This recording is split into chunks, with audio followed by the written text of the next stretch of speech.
हाँ, तो मैं क्या बात कर रहा था, एसी का है आपका शायद टेस्ट अगला, है ना, ऑल्टरनेटिंग करंट, Yes, sir. है ना? Okay, so good evening everyone, let's start our class. We will be discussing alternating current in the last lecture of this week, है ना, which will be today tomorrow I guess, right?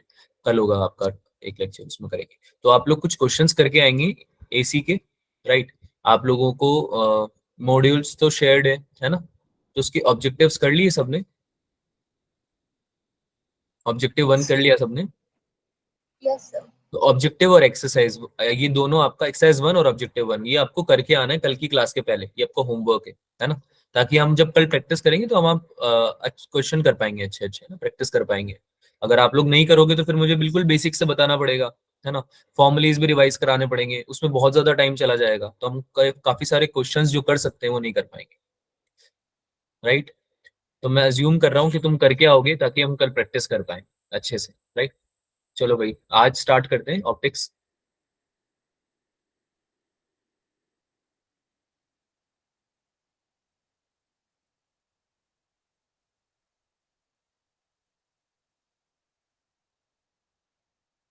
Screen आप लोगों को visible है या नहीं, ये आप लोग बताइएगा.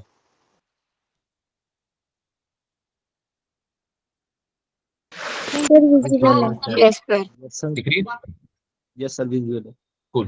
तो स्टार्ट करते हैं यार ऑप्टिक्स. कल हम लोगों ने, कल नहीं, लास्ट लेक्चर में हम लोगों ने ऑप्टिक्स जहाँ से पढ़ा था वहां से कंटिन्यू करते हैं. प्लेन मिरर में हमने पढ़ा था थोड़ा बहुत कि प्लेन मिरर से हम जब जब भी इमेज फॉर्मेशंस करते हैं तो कैसे बनती है ऑब्जेक्ट और इमेज. ऑब्जेक्ट और इमेज जब सेम डिस्टेंस पे होते हैं तो उसके बेसिस पे हमने कुछ क्वेश्चंस प्रैक्टिस किए थे इस चीज को समझ के, है ना? अच्छा, हमने इनकी स्पीड की भी बात करी थी कि अगर हम ऑब्जेक्ट की स्पीड का बात करें एक्स एक्सिस पे, तो जो भी स्पीड होगी वही स्पीड होगी किसकी, इमेज की, है ना, एक्स एक्सिस पे, है ना, माइनस टाइम्स. ये पढ़ा था हमने लास्ट क्लास में, है ना? अरे हाँ ना तो बोलो.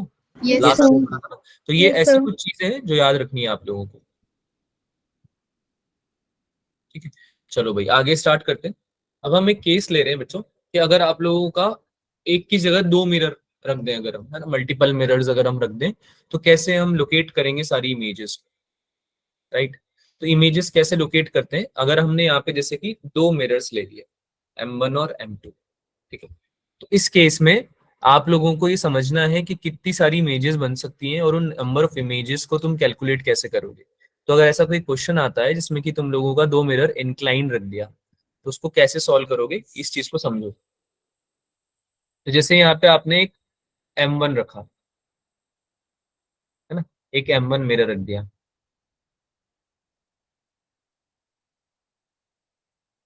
अब तुमने यहाँ पे एक ऑब्जेक्ट रखा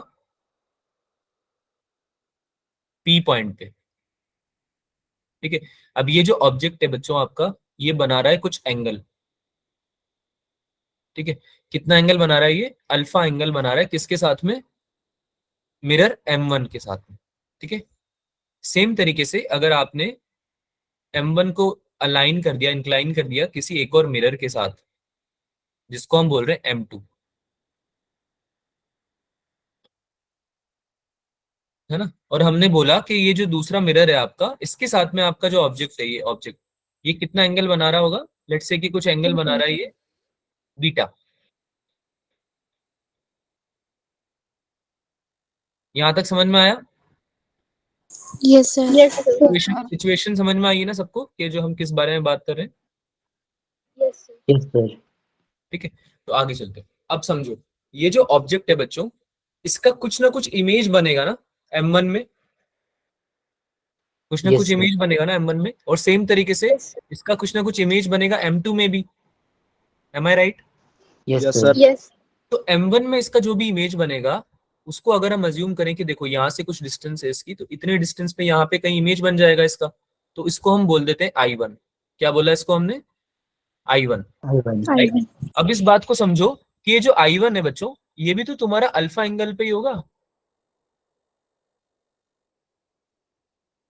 ये वाला एंगल भी तो अल्फा ही होगा.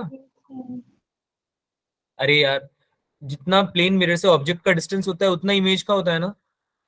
Yes, Yes, sir. sir. तो जितना एंगल ऑब्जेक्ट बना रहा है उतना ही इमेज बनाना चाहिए, अल्फा अल्फा। बात समझ में आई? Yes, sir. है ना? सेम तरीके से इस ऑब्जेक्ट का M2 में भी कुछ रिफ्लेक्शन आएगा, हाँ या ना? Yes, sir. है ना? तो Yes, उसको हम sir. बोल देते हैं I2। अब ये I1 कितना एंगल बना रहा है, अल्फा, और I2 कितना बना रहा है, Sir, beta. Beta. Beta angle बना रहा है क्या? बीटा एंगल बना रहा है। Yes, sir. यहां तक समझ में आया सबको? ठीक है। Yes, sir. Yes, sir. अब आगे मेन बात जो समझने वाली है वो ये है कि आपकी एक एक इमेज तो बन गई, ऑब्जेक्ट आपने दो मिरर्स के बीच में रखा तो एक इमेज M1 से बन गई, एक इमेज M2 से बन गई। लेकिन अब जो तुम्हारी इमेज बनी है, अब जो तुम्हारी इमेज बनी I1, वो I1 एक ऑब्जेक्ट की तरह भी तो एक्ट करेगी M2 के लिए। बात समझ में आई? आपका जो M2 मिरर है उसका तो उसके तो आगे की तरफ ही है ना I1। Yes, ये sir. समझ में आया? ये M2 मिरर है, इसके लिए तो ये I2 जो है वो एक ऑब्जेक्ट ही तो है, इसकी रिफ्लेक्टिंग साइड पे रखा हुआ है ना I2, I1 सॉरी I1, है ना? Yes, sir. राइट। अच्छा, ये I1 का डिस्टेंस कितना है, कितना एंगल बना रहा है ये M2 से, ये देखो। एक तो अल्फा प्लस बीटा तो M1 बना रहा है ना? ये M1 जो है आपका, जो रखा हुआ है, ये अल्फा प्लस बीटा बना रहा है क्या? देखो ध्यान से, M1 और M2 के बीच में एंगल कितना है, Yes, alpha sir. Plus beta है क्या? है Yes, ना? sir. और I1 जो है वो अल्फा बना रहा Yes, sir. है ना? तो अल्फा प्लस बीटा तो कितना एंगल हो गया, 2 alpha plus beta. 2 alpha plus beta. तो ये एंगल कितना हो गया total, 2 alpha plus beta. Plus अच्छा, beta. कोई ऑब्जेक्ट अगर मिरर से 2 अल्फा प्लस बीटा एंगल पे रखा हुआ है तो क्या उस ऑब्जेक्ट की इमेज भी सेम एंगल पे बननी चाहिए क्या, 2 alpha Yes, plus sir. Beta, है ना? Yes, तो sir. ये पॉइंट तुम्हारा, इसको हम क्या बोलेंगे, I12, यानी इमेज है वन की, और कौन से मिरर में, सेकंड मिरर। कौन से मिरर में, सेकंड मिरर में। Second और minute कितना में. एंगल बना रहा है ये, 2 अल्फा Plus प्लस। beta. बात समझ में आई यहाँ तक सबको? Yes, sir. Yes, sir. अच्छा, सेम तरीके से I2 का भी M1 में कोई ना कोई इमेज बनेगा ऊपर की तरफ, Yes, sir. है ना? तो जो I2 का इमेज बनेगा उसको I21 बोल देते हैं, कि I2 का इमेज कितना बन रहा है, वन में, M1 मिरर में। तो ये वाला एंगल कितना आ जाएगा, अल्फा प्लस 2 बीटा। ये वाली बात समझ में आई क्या? Yes, sir. देखो ना Sir. यार, ये Yes, बीटा sir. हो गया, ये बीटा हो गया, ये बीटा हो गया, और ये अल्फा हो गया, तो 2 बीटा प्लस अल्फा हुआ ना ये वाला एंगल। Yes, sir. यही हुआ. मैं अगर व्हाइट कलर से बनाऊं, ये वाला एंगल, ये वाला एंगल, ये वाला एंगल कितना हुआ, 2 अल्फा प्लस बीटा हुआ ना टोटल I2 वाले का, है ना? तो अगर 2 अल्फा प्लस 2 बीटा एंगल पे अगर कोई ऑब्जेक्ट रखा हुआ है तो उसका रिफ्लेक्शन या उसका इमेज सेम एंगल पे बनना चाहिए, Yes, sir. है ना? तो आपका I21 जो आ जाएगा वो कितना आएगा, alpha plus Alpha two, plus 2 beta. है ना? Alpha सेम plus जैसे 2. I12 आया था ना 2 अल्फा प्लस बीटा पे, ऐसे ही I21 आ जाएगा अल्फा प्लस 2 बीटा एंगल पे। तो ये बात समझ में आ रही है सबको? Yes, sir. sir. Yes, है ना? sir. इसको मैं एक बार लिख देता हूं यहाँ पे। I12 तो क्या है बच्चों, इमेज ऑफ I1 इन कौन सा मिरर, मिरर Sir, मेरे सामने. M2। बात समझ में आई? Sir, I12 क्या है, I1 का इमेज है कौन से मिरर में, हम तो. M2 मिरर में, है ना? M2 mirror इस में. तरह से समझो ये प्रोसेस चलता रहेगा क्या? Yes, sir. अब Yes, I21 sir. की इमेज बन जाएगी M2 में, है ना? I21 की इमेज बन जाएगी M2 में, है ना? और ऐसे I12 की भी इमेज बन जाएगी M1 में। ऐसे चलता रहेगा कि प्रोसेस पूरा Yes, sir. Yes, sir. चलता रहेगा। कब तक चलता रहेगा ये, जब तक कि आपका ऑब्जेक्ट किसी भी मिरर के अलाइन नहीं हो जाता। जैसे कि अगर आपका ये मिरर M1 है ना, और इसका M1 अगर आपका इधर की तरफ है, तो यहाँ पे जब भी मैं कोई ना, यहाँ पे अगर ऑब्जेक्ट रखूंगा तो भी इमेज बनेगी, है ना? यहाँ पे ऑब्जेक्ट रखूंगा तो भी बनेगी, अगर यहाँ नीचे रख दिया तो भी बनेगी। ऐसे चलता रहेगा ना ये। तो कब तक चलता रहेगा ये, जब तक कि मेरा ऑब्जेक्ट यहाँ तक नहीं आ जाता। ये मेरा अगर ऑब्जेक्ट यहाँ पे आ गया तो ये इसके अलाइन हो जाएगा क्या मिरर के, है ना? तो इसकी कोई इमेज बन पाएगी क्या इसमें, इसकी No, बन sir. पाएगी? अरे बात समझ में आ रही है? इसकी इमेज Yes, बन sir. पाएगी क्या, नहीं बन पाएगी? बात समझ में आ रही है या नहीं आ रही है? आ रही है सर। सर आ रही है। जब तक कि Yes, ऐसा sir. नहीं हो जाता कि आपका ऑब्जेक्ट जो है, आपका जो ऑब्जेक्ट है वो मिरर के अलाइन नहीं हो जाए, मिरर मिरर की लेंथ पे नहीं आ जाए, है ना, तब तक आपकी इमेजेस बनती रहेगी। तो ऐसी जितनी भी इमेज बनने वाली है, ये हमको कैलकुलेट करना है। तो ये हम कैसे कैलकुलेट करते हैं बच्चों, इसको समझते हैं। इसको मैं रब कर रहा हूँ समझाने के लिए, मैंने आपके लिए बनाया था ये। ठीक है, यहाँ पे ये जो राइट साइड वाला डायग्राम है, इसको मैं रख रहा हूँ एज इट इज।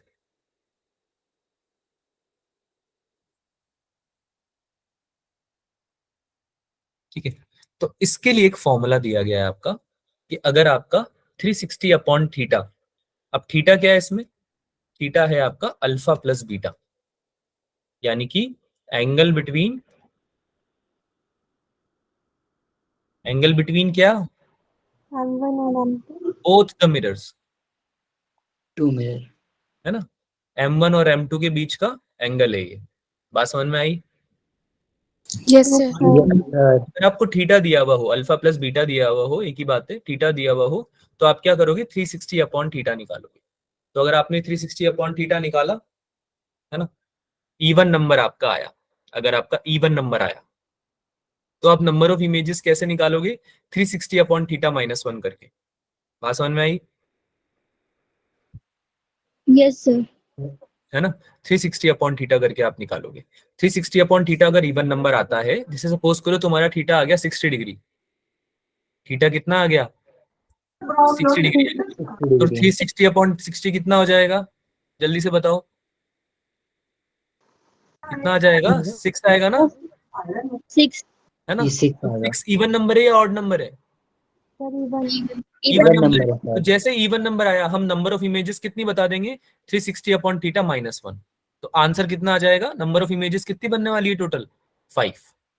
5। अब अगर ये ऑड आ जाता है, अगर ये इवन नहीं आता, ऑड आ जाता है, तो फिर क्या करना है, तो ये करना है कि आपको ये देखना है कि केसेस क्या है। दो केस बनेंगे इसके, एक तो केस हो गया केस 1 और केस 2, है ना। फर्स्ट केस में क्या हो गया, ऑब्जेक्ट अगर आपका एंगल बाइसेक्टर पे रखा हो, एंगल बाइसेक्टर का मतलब क्या है, कि अल्फा इक्वल्स टू क्या हो जाए, बीटा हो जाए। एंगल बाइसेक्टर का मतलब समझ में आया, कि एंगल को बाइसेक्ट कर रहा है ना। तो अल्फा और बीटा दोनों क्या हो जाएंगे, सर इक्वल। इक्वल हो जाएंगे। समझ में आता है ना एंगल बाइसेक्टर मतलब, है ना, यस सर। है ना, यस एंगल सर। इक्वल बराबर हो गया, अल्फा और बीटा हो गया। तो उस केस में आप 360 माइनस 360 अपॉन थीटा माइनस 1, यानी सम वाला ही, इवन नंबर वाला ही फॉर्मूला लगा दोगे, राइट।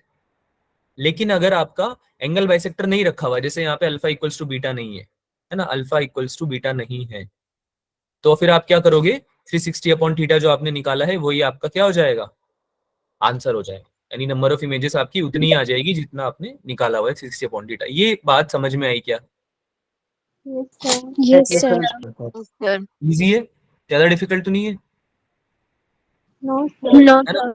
अच्छा, एक और केस बन सकता है, तीन केस तो हो गए, एक और केस बन सकता है जब 360 अपॉन थीटा कोई इंटीजर ही नहीं है ना, 5.2 आ गया, अजीब सा एंगल दे दिया ना, सपोज 360 अपॉन थीटा की जगह तुमने 35 डिग्री दे दिया, 35 को 360 से डिवाइड करोगे तो इंटीजर नहीं आएगा, है ना, कोई डेसिमल्स में आंसर आएगा। बात समझ में आ रही यस सर।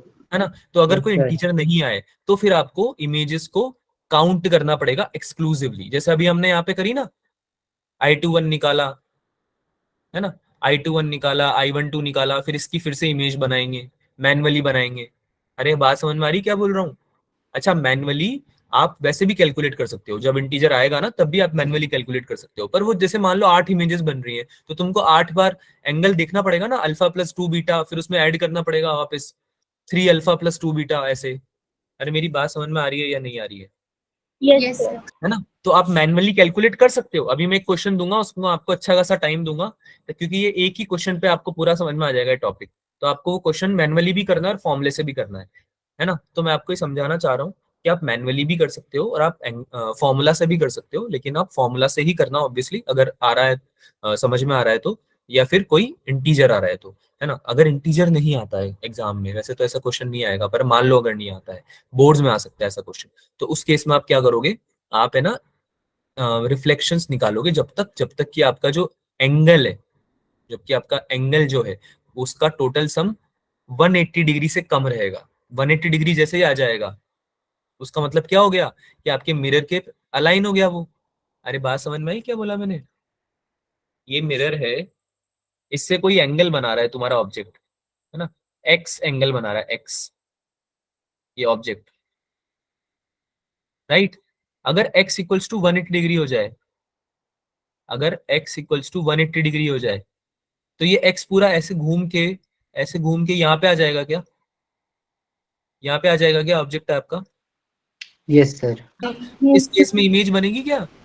अगर कोई मिरर ऐसे रखा हुआ है तुम्हारा, तो जब तक इसके सामने ऑब्जेक्ट रहेगा, यहाँ पे रहे, कहीं भी रहे, और उसकी इमेज बनती रहेगी। अगर ऑब्जेक्ट तुम्हारा मिरर के सामने रख, साइड में रख दिया तुमने, अलोंग द लाइन रख दिया, तो इसकी कोई इमेज बन सकती है क्या? यहाँ पे नहीं बन सकती ना। No, sir. No, sir. तो 180 डिग्री के पहले पहले वाले सारे तुम्हें एंगल्स को कंसिडर करना है, और उन सब इमेजेस को ऐड करके तुम्हें आंसर बताना है कि कितनी तुम्हारी टोटल इमेजेस बन रही है। अच्छा, उसमें कुछ इमेजेस आपकी ओवरलैप भी करेगी, तो उसको आपको हटा देना है, मतलब उसको आपको कंसिडर नहीं करना है। ठीक है, बात समझ में आई? Yes, sir. अब मैं एक क्वेश्चन दे रहा हूँ, take good 3 to 4 minutes in that question, and उसको सॉल्व करना है दोनों तरीके से। कूल, कर लोगे? Yes, sir. ठीक है, Yes, चलो sir. एक क्वेश्चन है, इसको समझो। इसमें अल्फा क्या दिया हुआ है, क्लियर तो है ना? ये दो मिरर रखे हुए हैं, M1 और M2, है ना, ऑब्जेक्ट रखा हुआ है बीच में, है ना। एक एक एंगल आपका दे रखा है कितना, 10 डिग्री, और दूसरा एंगल आपका कितना दे रखा है, 20 डिग्री। ठीक है, तो इनका आपको बताना है कि कितनी नंबर ऑफ इमेजेस बनेगी। पहले तो फॉर्मूले से निकाल के बताओगे, डायरेक्ट फॉर्मूले से, और एक बार आपको काउंट करके भी बनाना है। सब लोग अपनी नोटबुक में नोट कर लो ये क्वेश्चन, डायग्राम बना लो, और मुझे आंसर चाहिए सबसे। ठीक है, I am giving you 3 to 4 minutes, आपको दोनों तरीके से कैलकुलेट करके बताना है। केवल फॉर्मूले से नहीं बताना है, फॉर्मूले से तो बता दोगे तुम जल्दी से, है ना, दोनों तरह से कैलकुलेट करके बताना है। ठीक है, तो आपके पास 3 से 4 मिनट है, टेक सम टाइम एंड इनको सॉल्व करो। अश्विनी, आप हो क्लास में अभी? अश्विनी ने बहुत पहले कुछ पूछा था। Ashwini, are you in the class? चले गए, छोड़ के चले गए। ठीक है भाई, बताओ, बाकी बच्चे बताओ, जल्दी से आंसर बता दीजिए इसका। 3 to 4 मिनट्स है आपके पास, करिए, सॉल्व करिए। अच्छा, आंसर जिसका आ जाएगा उसको चैट में आंसर लिख के वेट करना है। ऐसा नहीं कि आप लोग आंसर बता रहे हो अनम्यूट करके, है ना, बाकी बच्चों को कैलकुलेट करने दो। जिसका भी आंसर आ रहा है उसको चैट में आंसर करना है।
डिस्कस करें क्या बच्चों? Yes sir. Yes, sir. Discuss yes करें. सर। काउंटिंग इमेज वाला बोल रहे हो तुम, डिस्कस करें? Yes, sir. तुमको फॉर्मूले से आ गया आंसर कितना आया? 11 emails. सर 11 सर है। 11 आ रहा है। फॉर्मूले से तो आ गया होगा आई गेस, ये फॉर्मूला से भी नहीं आया है। जी सर फॉर्मूले से तो आ सर गया आगे सर. है फॉर्मूले से कितना आ रहा है? सर 11 फॉर्मूले से 11 आ रहा है सर 11। 360 अपॉन थीटा निकाला होगा पहले, कितना आ रहा है 360 upon theta? Sir 360 upon 30 degree 12 तो इवन नंबर आ रहा है, फिर उसको हम -1 करेंगे तो 11। हाँ, तो 360 अपॉन थीटा आया 12 निकाला। अल्फा प्लस बीटा देखो कितना आ रहा है, alpha plus beta equals to 30 degree sir. 10 plus 20 equals to 30। Very good. तो 360 अपॉन थीटा निकाला होगा नंबर ऑफ इमेजेस के लिए, है ना? कितना आया? 360 अपॉन 30, 12 आ गया। तो 12 क्या एक इवन नंबर है, राइट? तो यानी Yes, कि sir. कितना आ जाएंगे number of images? 11. Sir 12 -1 11। 12 minus 1 है ना, 11 आ गई। ये है हमारा आंसर। ठीक है, तो इसको हम कैसे कैलकुलेट कर सकते हैं? इसको हम कैलकुलेट कर सकते हैं डायरेक्टली काउंटिंग से भी। कैसे कैलकुलेट करेंगे काउंटिंग से? हमने सबसे पहले लिखा 10 और 20 डिग्री हमारा इनिशियल आपका ऑब्जेक्ट के लिए एंगल होगा, है ना? 10 डिग्री होगा, 20 डिग्री होगा, राइट? अच्छा, 10 के लिए हमने याद करो क्या करा था कि अगर कोई 10 डिग्री पे है, कोई ऑब्जेक्ट यहाँ पे है, तो उसके लिए अगला वाला एंगल कितना हो जाएगा? अल्फा प्लस 2 बीटा होगा क्या? Yes sir. है ना? पहला वाला एंगल तो आ जाएगा alpha plus 2 beta, alpha plus beta, sorry not alpha plus 2 beta, alpha plus beta, क्योंकि अल्फा प्लस बीटा आपका आ रहा है ऑब्जेक्ट से। Yes sir. Yes, object sir. Alpha plus beta आ रहा है। ऑब्जेक्ट तो हमने ऑलरेडी ले लिया ना 10 डिग्री पे, तो अरे बात समझ में आ रही है? Yes sir. 10 डिग्री तो हमने ऑलरेडी ले लिया है, तो क्या आ जाएगा ये? 10 से हमने 30 डिग्री और जाना है, और 20 से भी यस सर। 30 डिग्री और जाना है ना? 30 डिग्री हमें और जाना है दोनों से, तो ये कितना आ गया? 40 डिग्री पे आ गया। अच्छा, 20 से कितना आया? सर 50 डिग्री पे आया 50। क्या? यस सर ऐसे ही देखो सर। ना यार, यस सर। ऑब्जेक्ट है तुम्हारा यहाँ पे, तो 20 तो ये हो गया, है ना? और 10 वाला इसका निकाल रहे हो तुम, 10 वाले का अगर, इस वाले का अगर तुम निकाल रहे हो, तो तुमको कौन कौन सा एंगल लेना पड़ेगा? एक तो ये 10 डिग्री हो गया, ये 10 डिग्री हो गया, और 20 डिग्री ये हो गया, तो टोटल 40 डिग्री तो बना। नहीं समझ में आई यस बात? सर। नहीं आई सर सर. आ गया। देखो, सर आ गया। ये मिरर है M1, ये मिरर है M1, है ना? और ये मिरर है तुम्हारा M2। ठीक है, अब तुमको इसमें इमेज बनानी M2 में, है ना? कौन से वाले की? ये जो ऑलरेडी फर्स्ट इमेज बन चुकी है, 10 डिग्री पे फर्स्ट इमेज बनी है क्या? अरे हाँ ना तो बोलो यार। Yes, sir. 10 degree 10 degree yes पे, सर। तो 10 डिग्री वाला तुम्हारे मिरर से कितना है? जितना ये ऑब्जेक्ट है, ऑब्जेक्ट कितना है? 10 डिग्री पे है क्या? Yes, sir. तो ये वाला भी Yes, 10 sir. डिग्री पे हो गया, टोटल कितना हो गया? 20 डिग्री हो गया, हाँ या ना? Yes, sir. है ना? Yes, अच्छा, sir. और 20 डिग्री ये वाला है M2 से ऑब्जेक्ट, है ना? तो टोटल कितना हो गया? 10 प्लस 10 30 प्लस 20 कितना हो गया? डिग्री। 40 डिग्री हुआ ना? यस सर अरे 40 ये डिग्री कितना हुआ। Yes, sir. 40 degree हुआ sir. 40 डिग्री हुआ ना, तो 40 इधर बनेगा, तो यहाँ पे कितना आ जाएगा तुम्हारा अगला वाला? 40 डिग्री पे आएगा ना? 10 डिग्री के, 10 डिग्री वाला जो ऑब्जेक्ट है उसका इमेज कितने पे बनेगा?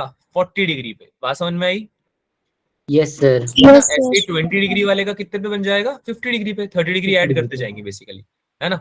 तो अब इसमें भी ऐड कर दो 30 डिग्री। ठीक है, तो सर कितना आ गया ये? 70 आएगा। 70 आया। 70 और ये कितना आया? 80। अरे बोलो, 70 और 80 आया, 80 डिग्री। है ना? तो ऐसे तुम Yes, करते जाओगे आगे, तो तुमको टोटल मिलेंगी 11 इमेजेस। yes sir 11 आ रही है। ठीक है, तो ऐसे आपको, अच्छा कोइंसाइड भी करेंगी तो उनको आपको क्या करना है? एडिट आउट करना है ना, ओमिट आउट करना है। Cool, Yes sir. आगे चले। ठीक है, Yes, sir. तुम्हें Yes sir. मैनुअली काउंटिंग करने की जरूरत पड़ेगी ही नहीं, मैनुअली काउंटिंग करने की आपको जरूरत पड़ेगी ही नहीं, है ना? आपको फॉर्मूला ही यूज करना है मोस्टली। पर अगर बोर्ड्स में भी ये क्वेश्चन आ सकता है और मान लो इंटीजर नहीं आया, ये तो यहाँ पे तो क्या इंटीजर आ गया, तो यहाँ पे ये मैनुअल काउंटिंग की जरूरत थी नहीं हमें, वो तो तुम्हें बता दिया मैंने कि कैसे कर सकते हैं, है ना? लेकिन अगर मान लो अगर आपका इंटीजर आ रहा है, तो फिर आप मैनुअल काउंटिंग थोड़ी ना करोगे, फिर आप क्या लगाओगे? फॉर्मूला लगाओगे डायरेक्ट। बात समझ में आई? अरे हाँ Yes, ना, sir. आगे चले। Yes sir. चलो, अब हम Yes, बात sir. करते हैं स्फेरिकल मिरर्स की। तो स्फेरिकल मिरर्स में तुम्हारे लिए मैंने एक टेबल बना रखी है। ये टेबल तुमने 10th क्लास में भी पढ़ी थी बचपन में, right? Yes, sir. Yes, yes sir. Sir पढ़ी थी। हाँ, सारे आपका ऑब्जेक्ट, आप कॉनकेव और कॉन्वेक्स दो मिरर होते हैं, दो तरह के स्फेरिकल मिरर्स, है ना? तो आप लोग इसको ऐसे देख सकते हो कि भाई जहां जहां पे आप इसको ऑब्जेक्ट की पोजीशन रख रहे हो, उसके हिसाब से आपने रे डायग्राम बना के इमेज निकाली, और आपको सबका नेचर पता होना चाहिए, साइज पता होना चाहिए। तो हमने ये पढ़ा हुआ है ना कि भाई अगर, अच्छा चलो बता दो, तुम ही बता दो, अगर हमको एनलार्ज बनानी है साइज ऑफ इमेज, तो हमें ऑब्जेक्ट कहाँ रखना पड़ेगा कॉनकेव मिरर में? अगर हमको एनलार्ज इमेज चाहिए तो कहाँ रखना पड़ेगा ऑब्जेक्ट? Poles and नहीं focus सर, के बीच पोल में। और फोकस के बीच में। पोल और फोकस के बीच में। पोल और फोकस के बीच में सर। पोल और फोकस के बीच में रखना पड़ेगा। पोल और फोकस के बीच में अगर रखोगे तो तुम्हारी जो इमेज बनेगी वो बनेगी एनलार्ज, लेकिन क्या वो रियल होगी? No, sir. तो नहीं नो आंसर, सर। केवल आंसर इसके ये नहीं आएगा कि पोलर फोकस के बीच में रख दो। आंसर आएंगे कि सर अगर रियल इमेज चाहिए तो आप रखिए इसको सेंटर और फोकस के बीच में। सेंटर के, सेंटर और फोकस के बीच में आप रखोगे तो एनलार्ज बन रही है ना, देखो, बिटवीन फोकस एंड सेंटर। अरे ये एनलार्ज नहीं, इमेज बन तो रही है सेंटर और फोकस पे, यस है ना? सर। इसमें रियल इमेज बनेगी। एक और बार रियल इमेज बनेगी कॉनकेव मिरर से जब आप पोल और फोकस के बीच में रखोगे। इस केस में आपकी इमेज जो बनेगी वो बनेगी वर्चुअल। Yes, sir. ठीक है, तो ये मैंने पूछा क्यों है क्वेश्चन, क्योंकि अगर क्वेश्चन में आपको एनलार्ज इमेज दी गई है तो सीधे कंक्लूजन पे जंप मत करना। ऐसा मत अज्यूम करके क्वेश्चन सॉल्व करने लग जाना कि ये तो पोल फोकस के बीच में ही बनने वाली है। आपको पहले ये चेक करना है कि ये रियल इमेज है या वर्चुअल इमेज है। अरे बात समझ में आ रही है क्या बताना चाह रहा हूं मैं? Yes, Yes, sir. तो इसको, टेबल को याद करने का मतलब ये नहीं होता कि रट लिया, इसको मतलब होता है समझने का मतलब। तो अगर आपने समझी हुई है टेबल, तो फिर आपको ये पता होगा कि एनलार्ज इमेज दो केस में बनती है, राइट? अच्छा, मैं बोलूं कि आपकी बहुत स्मॉल, वेरी स्मॉल इमेज बनी है ना, तो फिर उसका केवल एक ही केस बनता है कि हमने कहाँ रख दिया हो आपका ऑब्जेक्ट, इन्फिनिटी पे रख दिया, infinity focus इन्फिनिटी पे। पे रख दिया, और आपका इमेज कहाँ बन रहा हो, फोकस पे बन रहा हो, है ना? इमेज जो बनेगी आपकी फोकस पे बनेगी। बात समझ में आई सबको? यस तो ये हो Yes, जाएगा। sir. इनको रे डायग्राम बना के बताने की तो जरूरत नहीं है ना, 10th क्लास में कर रखा है आप लोगों ने सभी, सबने ये No, sir. Yes, sir किया है। ये टेबल। हाँ, तो ये टेबल आपके रेफरेंस के लिए मैंने यहाँ पे पेस्ट कर दी है, इसको पढ़ लेना जब भी डाउट आए, या कोई भी अगर आपको क्वेश्चन में अगर दिक्कत आ रही है तो उसको देख के भी कर सकते हो, कोई दिक्कत नहीं है। इसको एक बार कॉपी में बना के भी देख लेना, तो उससे क्या है कि आसानी रहेगी, है ना, याद रहेगा। तो अगर ये समझ में आ गया है तो एक क्वेश्चन करते हैं यार, थोड़ा सा दिमाग लगाओ। मल्टीपल रिफ्लेक्शंस के ऊपर ही है ये क्वेश्चन। सक्सेसिव रिफ्लेक्शंस 3 के बाद आपको बताना है, क्वेश्चन बोल रहा है कि 3 सक्सेसिव रिफ्लेक्शंस के बाद आपको क्या बतानी है, फाइनल इमेज बतानी है, पोजीशन, मतलब पोजीशन बतानी है फाइनल इमेज की। ठीक है, एक तो ध्यान से देखो, यहाँ पे कॉनकेव मिरर है, एक है प्लेन मिरर। हो जाएगा?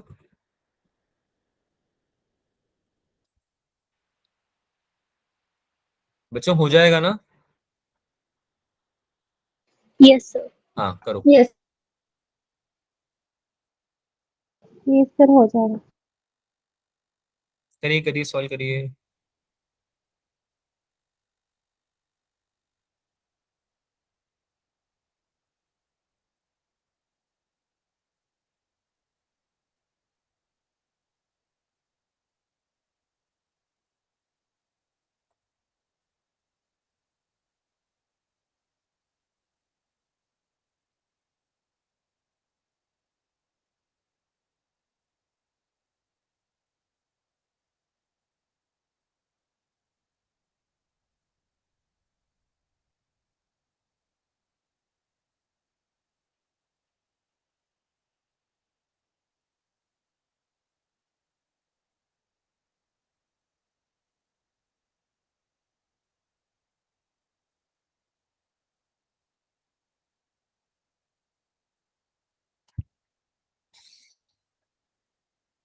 चैट में आंसर करना है जैसे आ जाता है।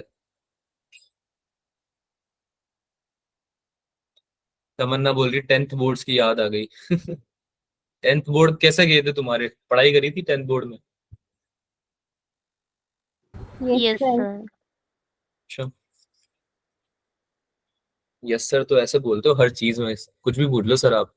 यस सर, तो हमारा सर प्री बट मैथ का पेपर इतना घटिया गया नहीं है, सर, बहुत कड़ी थी। घटिया था ना सर। अच्छा, कोई ना, अगर नहीं भी करी है या कम भी करी है या कोई कमी रह गई है, कसर रह गई है, तो 12th में पूरी कर लेना। यस सर, वही जुनून लेके पढ़ रहे हैं सर अब।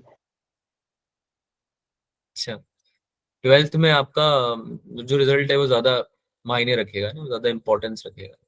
ठीक है, तो उसमें आप मेहनत कर सकते हो। हाँ, सारे पाप धुल जाएंगे 10th वाले अगर 12th में मेहनत कर ली तो।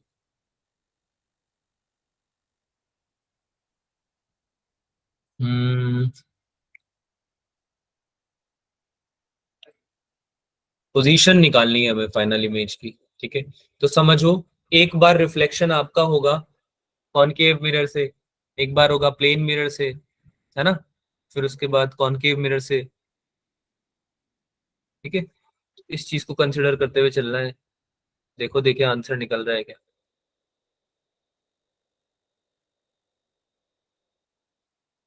3 रिफ्लेक्शंस आएंगे बच्चों, बात समझ में आ रही है ना।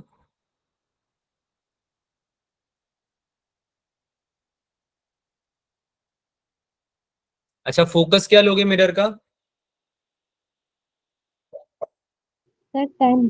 10 सेंटीमीटर। फोकस क्या लोगे? Sir 10 centimetre. -10 centimetre. Concave mirror है ना। यस सर, माइनस माइनस हाँ, माइनस। कॉनकेव मिरर है ना, कॉनकेव मिरर का आप हमेशा माइनस ही लेते हो। ठीक है, कॉनकेव सर मिरर है। फर्स्ट और सेकंड आ गई, बस थर्ड निकालने के लिए। फर्स्ट वाला आएगा कॉनकेव मिरर से रिफ्लेक्शन, है ना, उसमें आप क्या लोगे? फोकस ले लोगे -10, है ना, और सर वो उसका जो डिस्टेंस। ऑब्जेक्ट ऑब्जेक्ट डिस्टेंस है उसको भी माइनस में लेना है। सर माइनस बस, 15। हाँ सर माइनस, -15। हाँ -15 सेंटीमीटर। ठीक है, तो उसके बाद अब मिरर फॉर्मूला अप्लाई करोगे तो इमेज आ जाएगी, जो इमेज आएगी उसका फिर रिफ्लेक्शन निकालना प्लेन मिरर में। ठीक है, यस सर, आपका ठीक जो है। भी इमेज बनेगा वो एक ऑब्जेक्ट की तरह एक्ट करेगा, किसके लिए? प्लेन मिरर के लिए। फिर उससे रिफ्लेक्शन आ जाएगा प्लेन मिरर में, फिर उस प्लेन मिरर का जो रिफ्लेक्शन आएगा, इमेज आएगी, वो तुम्हारा कॉनकेव मिरर के लिए फिर से ऑब्जेक्ट बन जाएगा, है ना, माइनस में, है ना। फिर उसकी वजह से जो इमेज बनेगी वो थर्ड सक्सेसिव रिफ्लेक्शन आ जाएगा, तो वो वाला आंसर तुम्हारा फाइनल आंसर होगा। बात समझ में आई? सर कनकेव मिरर पे। हाँ, कॉनकेव मिरर पे जो फाइनल रिफ्लेक्शन आएगा, ठीक है, वो आपका फाइनल आंसर होगा। बेटा बात समझो ना, अगर तुम्हारी प्लेन मिरर से रिफ्लेक्शन आ गई, एक बार प्लेन मिरर से रिफ्लेक्शन आ गई, तो दोबारा प्लेन मिरर से रिफ्लेक्शन आ सकती है क्या? No sir. है ना, प्लेन मिरर के तो का तो वर्चुअल इमेज बन जाएगा, पीछे की तरफ बनेगा ना, तो वो पॉलिश पॉलिश साइड चला जाएगा, मिरर की पीछे की तरफ चला जाएगा ना बेटा। अरे ये प्लेन मिरर के का जो इमेज बनेगा, सपोज करो यहाँ इमेज बनती है आपकी, है ना, I2, तो इस ये ऑब्जेक्ट इस मिरर के लिए, प्लेन मिरर के लिए बन सकता है क्या? क्या ये इस मिरर के लिए बन सकता है क्या? ऑब्जेक्ट नहीं बन सकता, नो सर। है ना, तो ये इस मिरर कॉनकेव मिरर के लिए ही तो बनेगा, तो थर्ड रिफ्लेक्शन आपका कॉनकेव मिरर से आने वाला है। आंसर बताओ, सर आ गया। आंसर बताओ, फिर क्या आ गया तो बताओ ना कितना आया। सर फर्स्ट वाले में ना सबसे पहले हमने फोकल लेंथ ले लिया -10 और डिस्टेंस ले लिया -15, तो मिरर फॉर्मूला आ गया 1v is equal to 1f -1/u। तो जब हमने इनकी वो वैल्यूज पुट कर दी तो वी आ रहा है -30 फर्स्ट सेकंड। वाला नहीं पूछ रहा हूँ मैं, फर्स्ट वाले का तो 30 आ गया तुम्हारा, चलो बढ़िया है। मैं सर आपको पूछ रहा हूँ सेकंड फाइनल वाले का आंसर, 10 आ रहा है और थर्ड वाले का आ रहा है 12.5। प्लस या माइनस? सर माइनस -12.5 आ रहा है। -12.5 सेंटीमीटर। ठीक है, वेरी गुड, करें डिस्कस करें। Yes sir. Yes sir. चलो इधर देखो सब लोग, लेट्स डिस्कस दिस क्वेश्चन। तो भाई आपका जो ये ऑब्जेक्ट है, फर्स्ट बार, फर्स्ट रिफ्लेक्शन की अगर हम बात करें, फर्स्ट रिफ्लेक्शन, तो वो आएगा आपका किससे? कॉनकेव मिरर से आएगा, यस सर। है ना, कॉनकेव मिरर से आएगा। यू कितना आ जाएगा इसके लिए? -15 सेंटीमीटर, है ना, और एफ कितना आ जाएगा? -10 सेंटीमीटर, क्योंकि -10 रेडियस ऑफ सेंटीमीटर। कर्वेचर कितनी दे रखी है? 20 सेंटीमीटर। आर 20। इक्वल्स टू कितना है? 20 है ना, तो एफ कितना आ जाएगा? -10।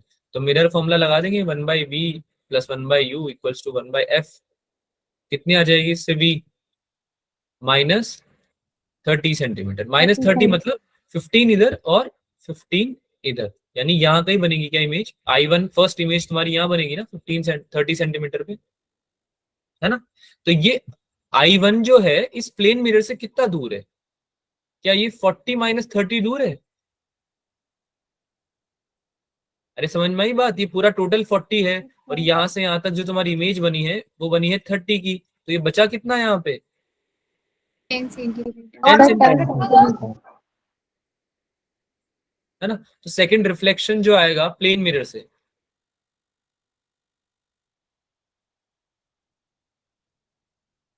उसके लिए ऑब्जेक्ट कितना आ जाएगा? बताओ भाई। सर रिपीट Sir, करो। -10. हाँ, -10 आ गया उसके लिए, है ना, क्योंकि यस अभी सर। अभी भी आपका रियल है, ऑब्जेक्ट तो रियल है ना। अच्छा, इसके लिए इमेज कितनी आ जाएगी? Sir, 10. इमेज कितनी आ जाएगी? 10 सेंटीमीटर ना, वर्चुअल इमेज बनेगी 10 सेंटीमीटर। अब ये 10 सेंटीमीटर आई तो यानी कि यहाँ कहीं बना है ये I2, है ना। तो ये I2 क्या बन जाएगा? It will be an object for concave mirror, हाँ या ना, Yes, sir. है ना। और I2 Yes, sir. आपका जो ये मिरर है, कॉनकेव मिरर है, इससे कितना डिस्टेंस है I2 का? टोटल कितना है? 50 है ना। अरे 40 तो यहाँ तक हो गया प्लेन मिरर तक, है ना, और 10 ये हो गया, तो टोटल कितना हो गया? 50। 50 हुआ। 50, sir. तो थर्ड रिफ्लेक्शन के बाद हमको बताना था आंसर हमारा, तो थर्ड रिफ्लेक्शन के बाद आप बता देते हैं फिर से, ये आ जाएगा कॉनकेव मिरर से, क्योंकि प्लेन मिरर से तो अब रिफ्लेक्शन हो ही नहीं सकता है ना। तो कितना आ जाएगा? U इक्वल्स टू -50, हाँ या ना। F equals to Yes, sir. F equals yes to sir. -10. -10। F बदलेगा क्या? F बदल जाएगा क्या इस बार? No, sir. कंफ्यूज क्यों हो रहे हो? F थोड़ी बदलेगा, फोकल लेंथ या फोकस जो होता है वो तो प्रॉपर्टी होती है ना, फोकल लेंथ तो मिरर की, अरे मिरर की प्रॉपर्टी होती है ना F तो, रेडियस ऑफ कर्वेचर जो भी है उस पर डिपेंड करेगा ना फोकल फोकल लेंथ तो। बात समझ में आ रही है? Yes Yes, sir. sir. Sir. Are Yes, by two sir. होता है ना, R/2 होता है ना। तो जब रेडियस ऑफ कर्वेचर चेंज नहीं किया तुमने तो फिर फोकल लेंथ बदल जाएगी क्या? F बदल जाएगा क्या? No sir. है ना। No, No sir. sir। 10। तो जब आप इसमें फिर से मिरर फॉर्मूला अप्लाई करोगे, 1/v+1/u इक्वल्स टू 1/f, तो इसको सॉल्व करके कितना आ जाएगा? V -12.5 Minus centimetre. 12.5 ठीक है, centimeter. कैलकुलेशन कर लेना, अगर डाउट आ रहा है कुछ कैलकुलेशन में तो फिर पूछ लेना, वैसे नहीं आना चाहिए, काफी इजी है कैलकुलेशन, लेकिन फिर भी अगर डाउट आता है तो पूछ लेना, ठीक है। हाँ भाई, ये आंसर है। अब बताओ किसको डाउट है इस क्वेश्चन में, आगे चले। Yes sir. चलो, एक और क्वेश्चन कर दूं।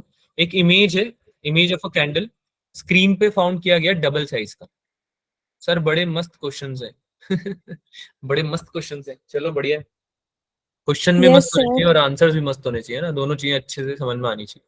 एक और क्वेश्चन है मस्त सा। तो इसमें क्या है कि इमेज है आपकी कैंडल की, वो स्क्रीन पे ऑब्टेन हो रही है और डबल साइज की ऑब्टेन हो रही है। तो जब इस कैंडल को शिफ्ट कर दिया तुमने 5 सेंटीमीटर के डिस्टेंस से, तो जो इमेज बनेगी आपकी वो ट्रिपल साइज की हो जाएगी। बात समझ में आ रही है? जैसे ही आपने ऑब्जेक्ट को दूर किया या पास किया तो उसकी इमेज की साइज में बदलाव आ रहा है ना। इमेज की साइज में बदलाव आ रहा है, चेंज आ रहा है उसकी साइज में। तो जो चेंज आ रहा है वो आपको बताया हुआ है कि कितना चेंज आ रहा है, 3 टाइम्स हो गई है ना। तो इस 3 टाइम्स में यानी कि मैग्नीफाई हो गई है ना, बड़ा हो गया, मैग्निफिकेशन उसका बढ़ गया है, हाँ या ना, है ना। Yes sir. तो यस आपको क्या सर। निकालना है? आपको निकालना है रेडियस ऑफ कर्वेचर निकालना है। अब अगर तुमको मैग्निफिकेशन का फॉर्मूला पता है तो तुम निकाल सकते हो। मैग्निफिकेशन का फॉर्मूला -v/u नहीं, फोकल लेंथ के साथ जो फॉर्मूला है, पता है क्या किसी को?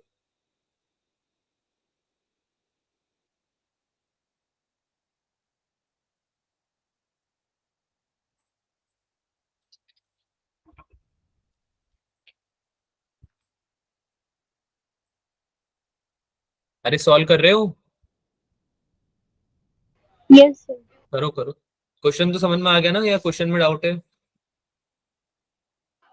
सर आगे। चलो बढ़िया।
आंसर आया किसी का? सर होने वाले बस होंगे। अच्छा,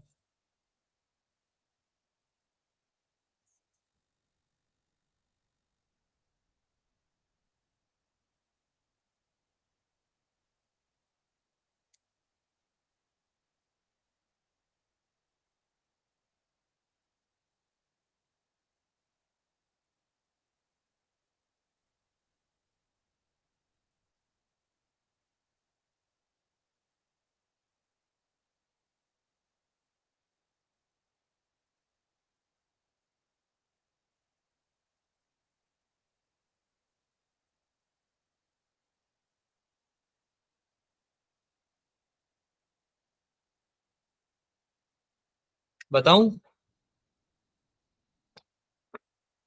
यस सर, नहीं आ रहा, बता दो। बेटा बता, यस सर। डिस्कस लिख दिया करो ना, अगर नहीं आ रहा होता तो डिस्कस लिख दिया करो। Yes Discuss, sir, sir. बता दो। बता दे। Yes Yes, sir. sir. Discuss लिखा करो यस बच्चों। सर। केवल एक दो बच्चों ने लिखा है, वो भी अभी। आप ऐसे कैसे काम चलेगा? तुम लोग क्वेश्चन अगर बहुत लंबे टाइम तक अगर वो करते रहोगे ट्राई, तो फिर उसका टाइम निकल जाएगा। एक क्वेश्चन को पर्टिकुलर टाइम दो। अगर नहीं आ रहा तो आगे बढ़ो, है ना? क्योंकि अगर तुमने एक क्वेश्चन को करने में 10 मिनट लगा दिए, फिर वो हो भी गया ना, तो कोई फायदा नहीं है ना? क्योंकि आप 10 मिनट अगर लगा रहे हो, तो आप पक्का क्या कर रहे हो? तो टाइम वेस्ट कर रहे हो, है ना? या फिर आप उस क्वेश्चन को जबरदस्ती कर रहे हो और उस क्वेश्चन को करने के रिसोर्सेज आपके पास नहीं है। मेरी बात इग्नोर मत करना, समझ में मैं क्या बोलना चाह रहा हूँ। अगर आप किसी क्वेश्चन में 10-15 मिनट लगा दे रहे हो, तो या तो वो जेई एडवांस वगैरह का क्वेश्चन हो, बहुत ही डिफिकल्ट लंबा हो, प्रोसेस हो, लेंदी क्वेश्चन होते हैं, कुछ इंटीग्रेशन डिफरेंशिएशन सब करवा लेता है क्वेश्चन तुमसे, है ना? तो समझ में आती है बात कि ज्यादा टाइम लग रहा है ना? वो भी प्रैक्टिस में लग रहा है, एग्जाम में तो देना भी नहीं है फिर उसको टाइम। लेकिन अगर ऐसा नहीं है, तो फिर डेफिनेटली आप रिसोर्सेज लैक करते हो। रिसोर्सेज का मतलब क्या होते हैं कि या तो फॉर्मूला नहीं पता है, या कॉन्सेप्ट नहीं पता है, या क्वेश्चन समझ में नहीं आ रहा है और जबरदस्ती लगे हमें। तो उससे होगा क्या कि हमारी एक आदत बन जाएगी एक क्वेश्चन को ज्यादा टाइम देने की। क्या मेरी बात समझ में आ रही है किसी को भी? Yes yes sir. सर। और लाइफ पता है क्या है? Life is nothing but the chain and और the series of habits. Life is all about habits. आप जो भी हैबिट डालोगे, आप वैसे ही बनते जाओगे, आपकी पर्सनालिटी वैसे बन जाएगी, और आपकी सक्सेस भी उसी चीज पर डिपेंड करेगी कि आपने हैबिट किस चीज की डाली है। बहुत इंपॉर्टेंट बात है ये। अगर आप ये हैबिट डालोगे कि एक क्वेश्चन को मुझे एक डेजिग्नेटेड टाइम देना है, 1 minute 30 second, 1 minute 1.5 minute, maximum 2 minute, है ना? तो आपको हर क्वेश्चन को आपको ऐसे ही अप्रोच करने की आदत हो जाएगी। फिर आप कभी ऐसा होगा ही नहीं कि आप ज्यादा टाइम दे दोगे। एग्जाम में इस चीज का बहुत बेनिफिट होगा, बहुत बेनिफिट होगा। तब तुम्हें याद आएगी सर की कि हाँ सर बात सही बोलते थे। हमें खुद को ही पता नहीं चला, हमारे सबकॉन्शियस में ये आदत मतलब ये हैबिट की तरह फीड हो गया है कि हम क्वेश्चन को टाइम ही सही दे रहे हैं, एकदम ज्यादा टाइम दे ही नहीं रहे, है ना? तो इस चीज को याद रखना। तो डिस्कस लिख दिया करो। अगर आपको नहीं आ रहा है 30 सेकेंड्स में, 1 मिनट में, 1.5 मिनट में, और स्टार्ट भी नहीं किया है, तो फिर डिस्कस लिख दिया करो। बात समझ में आई? Yes sir. ठीक है, चलो भाई Yes, समझ sir. में। Yes yes sir. मैग्निफिकेशन का फॉर्मूला होता है -v/u, राइट? Yes, sir. ये होता है. तो यहाँ पे जो फॉर्मूला यूज होगा बच्चों, वो यूज होगा F M equals to F upon F minus U. ठीक है, ये फॉर्मूला यहाँ पे यूज होगा। तो इस फॉर्मूले को यूज करने का रीजन ये है क्योंकि हमको क्या दिया हुआ है इसमें, यू दिया हुआ है। बेसिकली आपको पूछ एफ रहा है वो, है ना? एफ की वैल्यू पूछ रहा है, रेडियस ऑफ कर्वेचर पूछ रहा है, मतलब एफ पूछ रहा है ना? और ऑब्जेक्ट तुमने कहाँ रखा हुआ है, ये तुमको बता रखा है उसने। बात समझ में आई? कैसे बता रखा है? Yes sir. Yes sir. है ना? तो मैग्निफिकेशन इनिशियली केस में बोल रहा है कि ट्वाइस आपका साइज बन रहा है, तो क्या -2 आ जाएगा क्या मैग्निफिकेशन? अगर मैं फॉर्मूला ये वाला लगा रहा हूँ बेटा, तो मैं माइनस वाला साइन हटा के लगा रहा हूँ ना यस सर, बेसिकली। -2 ही आएगा। तो -2 आपका आ जाएगा, क्यों? क्योंकि आपका जो बन रहा है इमेज, जो इमेज आपका बन रहा है वो डबल साइज का बन रहा है। ठीक है, तो m इक्वल्स टू -2 में लिख रहा हूँ। इक्वल्स टू में क्या लिखूंगा? इक्वल्स टू में क्या लिखूंगा? अच्छा, इमेजेस जो है वो स्क्रीन पे फॉर्म हो रही है। क्या ये बात समझ में आ रही है? Yes sir. क्वेश्चन पढ़ो ना। क्वेश्चन क्या बोल रहा है? An image of a candle on a screen is found to be double it size. तो जब स्क्रीन पे इमेज बनती है तो रियल बनती है। अरे यार, बात रियल समझ, इन्वर्टेड. रियल और इन्वर्टेड बनती है। Yes, sir. तो Yes, m sir. Equals to -2 होगा ना बेटा? पास वन में ही क्यों लिया है -2? Yes, sir, आ गया। है ना, Yes. रियल इमेज है हमारी और इन्वर्टेड है, सबसे मेन बात है ना? तो -2 आ गया equals to f upon f minus यू। तो f तो मुझे पता नहीं है, पर इनिशियली मुझे पता है कि आपने ऑब्जेक्ट को u पे रखा हुआ है। लेट्स से आपका कॉनकेव मिरर है, सिंस रियल इमेज बन रही है तो हम अज्यूम कर रहे हैं, अज्यूम क्या कर रहे हैं, यही होना चाहिए। तो आपका जो u है वो ऑब्जेक्ट डिस्टेंस है इनिशियली। अच्छा, ये तो आपका हो गया केस 1। केस 2 में आपने क्या किया? आपने ऑब्जेक्ट को क्या किया बताओ?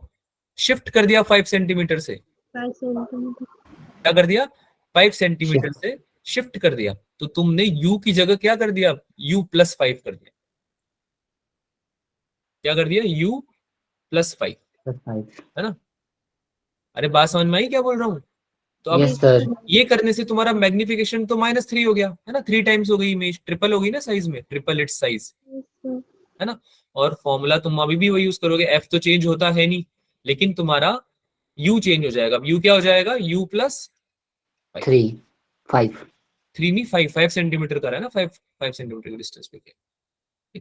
अब दो इक्वेशंस है और दो वेरिएबल्स हैं, सॉल्व कर सकते हैं हम इसको। अरे सॉल्व कर सकते हैं ना? Yes, sir. ठीक है, कॉनकेव मिरर है इसलिए u+5 लिया है मैंने। कॉनकेव मिरर है इसलिए u+5 लिया है मैंने, है ना? कॉनकेव मिरर में जो आपका है रियल इमेज बनेगा। ठीक है, तो कॉनकेव मिरर में साइज ऑफ रियल इमेज जो है वो बढ़ेगी सही। ठीक है, तो जब आपका ऑब्जेक्ट होगा रियल ऑब्जेक्ट, वो जैसे पास लाया जाएगा मिरर के, एक्स कोऑर्डिनेट बढ़ता जाएगा उसका, है ना? एक्स कोऑर्डिनेट जो है वो बढ़ता जाएगा। चलिए भाई, 1 और 2 को आप सॉल्व करेंगे तो आपका एफ जो आना चाहिए वो आना चाहिए -30 सेंटीमीटर। इन दोनों को सॉल्व करके कितना आएगा? एफ आएगा -30। तो इसका रेडियस ऑफ कर्वेचर कितना आना चाहिए? Sir, 60 60 centimetre. -60 60 radius of curvature को हम प्लस या माइनस में नहीं लिखते ना, तो इसलिए हम आर को क्या लिख रहे हैं? 60 सेंटीमीटर हमारा। 60. अच्छा, क्या इस बात में कोई डाउट है? No, No, sir. sir. क्या फॉर्मूला समझ में आया सबको? Yes, Yes, sir. sir. Formula नहीं पता लग रहा था सर। फॉर्मूला नहीं पता लग रहा था? कितने बच्चे ऐसे हैं जिनको ये फॉर्मूला नहीं पता था इसलिए ये क्वेश्चन नहीं हो पाया? सर, हैंड रेस करो बेटा, उसमें शर्माने वाली क्या बात है? अगर आप सब टीचर से झूठ नहीं बोलना होता, टीचर से और डॉक्टर से और पेरेंट्स से, इनसे कभी झूठ नहीं बोलना होता, है ना? टीचर और डॉक्टर से तो बिल्कुल नहीं बोलना होता। ठीक है, क्योंकि ये लोग आपको सही सलाह देंगे। डॉक्टर को भी नहीं बोलना होता, तुम डॉक्टर बनने वाले हो शायद बड़े होके, है ना, होपफुली। तो तुमसे अगर कोई झूठ बोलेगा तो उसका इलाज कैसे करोगे? किसी को पेट में दर्द है और वो जाके तुमको बोल रहा है कि नहीं नहीं मेरे पेट में दर्द नहीं है, मेरे तो सर में दर्द है, तो तुम तो सर में दर्द के हिसाब से उसको ट्रीट कर दोगे, है ना? जबकि तो उसका पेट खराब है ना? बात समझ में आ रही है? तो झूठ नहीं Yes, बोलना। sir. तो ये फॉर्मूला अभी याद नहीं था, या ये फॉर्मूला पता ही नहीं था कि एग्जिस्ट करता है? सर, पहली बार प्रकट हुआ है हमारे सामने, तो हमने तो पहली बार। फॉर्मूला तो पता सर था याद बट नहीं सॉल्व था। नहीं हो रहा था। फॉर्मूला पता है कैसे आता है ये? No sir. तो No, कौन sir. No, पूछेगा sir. ये कौन पूछेगा? सर नहीं पता था। नहीं, कौन पूछेगा? कौन तो नहीं पता था तो फिर हम अगले पूछेंगे। अगले सर, बैच हम वाले बच्चे पूछेंगे। पूछ लेंगे सर हम तुम्हारे। पूछेंगे। नहीं नहीं, लग तो नहीं रहा, तुमने पूछा तो नहीं है। यस सर बोल दिया तुमने तो कि सर आ गया, मजा आ गया सर। सर यस सर नहीं बोला हमने। मैंने बोला समझ में आ गया तो हाँ बोला ना तुमने। मैंने बोला कोई डाउट है कि तो ना बोला ना तुमने। सर वो तो आंसर को बोला कि आंसर समझ आ सर गया। वो तो आंसर को अभी भी बोला नहीं था। रुक रहे हो? अभी भी नहीं? यूं नहीं, थोड़ी शर्म आ जाए कि नहीं सर हाँ सर हमने बता नहीं। दो कैसे आए ये फॉर्मूला। बेटा पूछ लिया करो, है ना? बहुत सारी चीजें ऐसी हैं जो कि चली जाएंगी फिर ऊपर से। अगर फॉर्मूला नहीं बताए कैसे आया तो फिर ये फॉर्मूला, ऐसे तो मैं अपने मन से बहुत सारे फॉर्मूले बता दूंगा, है ना? कितने फॉर्मूले रटोगे तुम? रट लोगे क्या 800-900 फॉर्मूले? No sir. नो तो फिर सर। पूछा करो। अब देखो ये बहुत इजी है इसको समझना। मैग्निफिकेशन का फॉर्मूला क्या होता है भाई? -v/u होता है ना?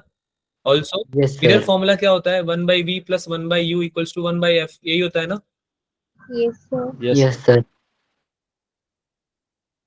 ठीक है, तो हमने इसमें क्या किया? मल्टीप्लाई कर दो पूरी इक्वेशन को बाय यू से मल्टीप्लाई कर दो पूरी इक्वेशन को, इस वाली इक्वेशन को, क्या बन जाएगा ये, u upon v plus u upon u equals to u upon f। समझ में आया? F Yes, sir. Yes, sir. है ना। अब आगे इसको सॉल्व करेंगे तो क्या बन जाएगा ये, u upon v plus 1 equals to u upon f। यहां तक समझ में आया? F yes sir Yes, sir. अब इसका इधर वाला पार्ट इधर लिख रहा हूं आगे, ठीक है।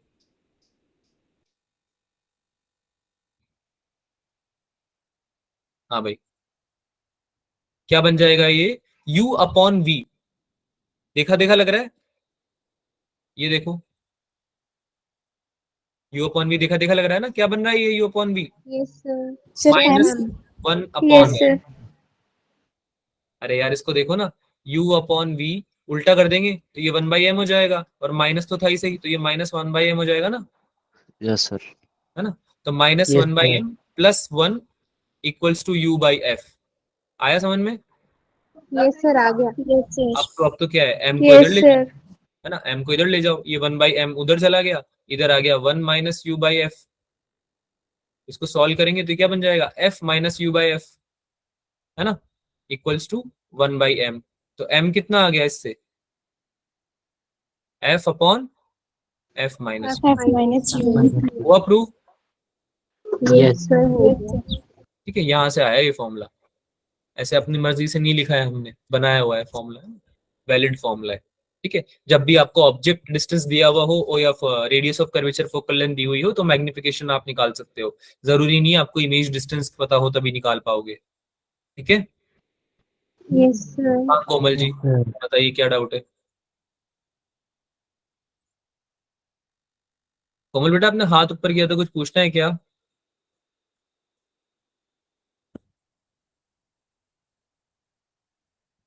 नहीं सर, पहले का था। अच्छा, पहले पहले का था, ठीक है। अच्छा, अब वेलोसिटी ऑफ इमेज समझ लेते हैं।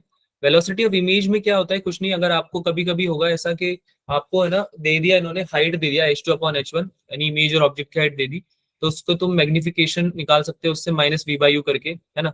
तो h2 को कभी कभी रिप्रेजेंट करवा देंगे आपको, लेकिन कभी ये बोलेंगे कि अगर आपको ये बतानी है कि जो आपकी वेलोसिटी है, मतलब सॉरी ऑब्जेक्ट है, वो कुछ स्पीड से जा रहा है, ठीक है, तो आप उसको कैसे निकालोगे।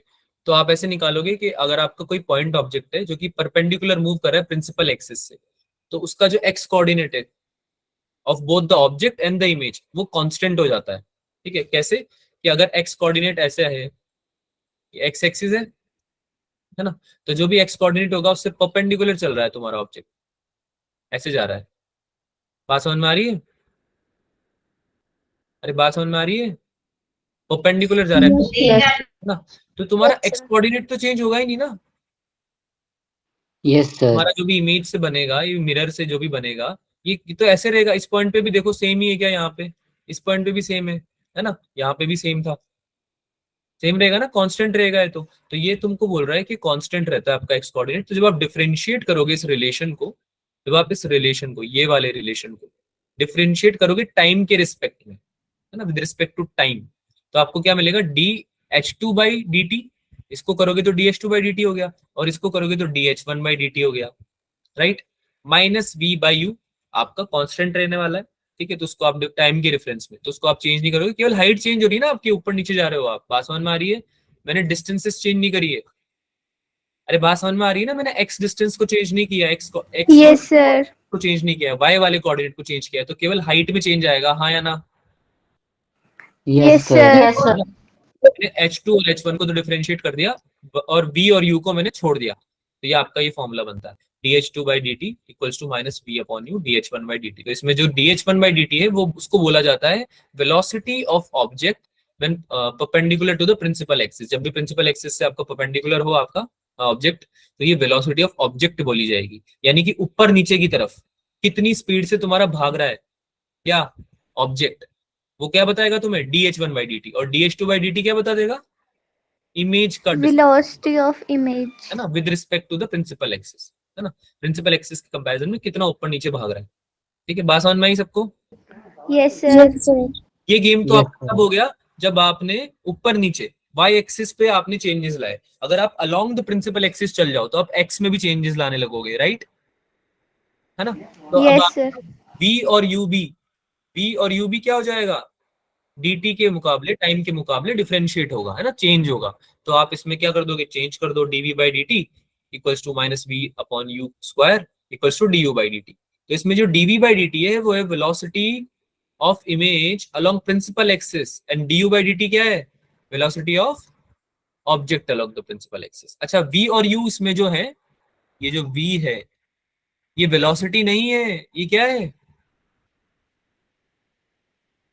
इमेज डिस्टेंस, क्या है ये, Image distance. हाँ, और ये u क्या है, ऑब्जेक्ट डिस्टेंस। Distance हाँ, of इनिशियल और फाइनल object. वेलोसिटी में समझ लेना इनको।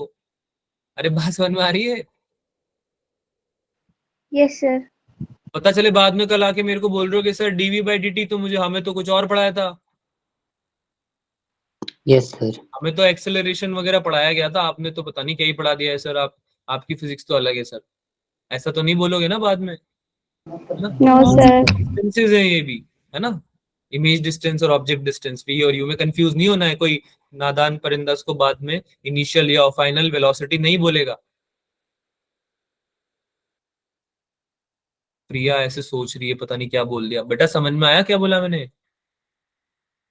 प्रिया बच्चा, आपने हैंड रेज किया हुआ है, पूछोगे, नहीं आया समझ में, बेटा v और u जो है आपके, वो है इमेज डिस्टेंस और ऑब्जेक्ट डिस्टेंस, हाँ या ना, अरे कुछ तो बोलो यार, Yes, sir. है ना, इमेज डिस्टेंस और ऑब्जेक्ट डिस्टेंस, ठीक है। तो जब मिरर फॉर्मूला को डिफरेंशिएट करोगे तुम, मिरर फॉर्मूला को टाइम के साथ में डिफरेंशिएट करोगे, तो तुम्हारा जो आंसर आएगा वो क्या आएगा, dv by d t equals to minus v square upon u square du by d T.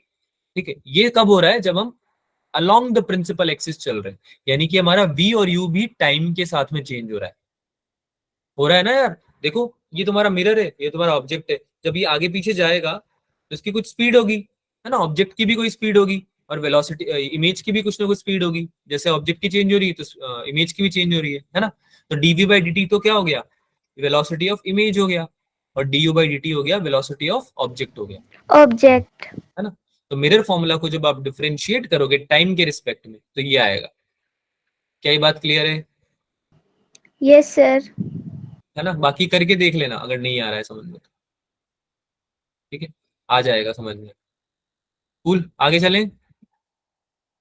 Yes, Yes, sir. sir.